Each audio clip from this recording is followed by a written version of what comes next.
हुन्छ आज हामी यो संख्याहरूलाई कसरी जोड्न सकिन्छ कसरी घटाउन सकिन्छ र त्यो धारणा कसरी लिने भन्ने विषयमा एउटा खेल खेल्दैछौँ हुन्छ अब म तिमीहरूलाई सबैलाई के दिन्छु भन्दा +5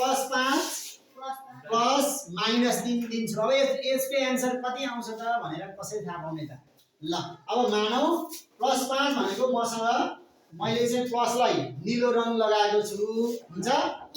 नीलो रङले प्लस जनाउँछ यो पहेँलो रङले के जनाउँछ माइनस जनाउँछ भनेर तपाईहरुलाई मैले भने राइट अब हामीसँग +5 छ नि त हैन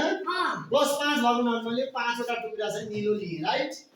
कुनै दुविधा छ छैन छैन किसान छ छैन ल +5 है ठीक छ नि है अब अर्को चाहिँ के छ -3 छ के छ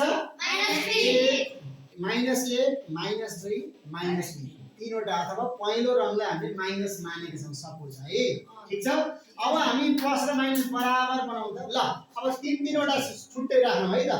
तीनवटा यताबाट नि जुन धेरै छ त्यो लान पर्यो तीनटा बराबर भयो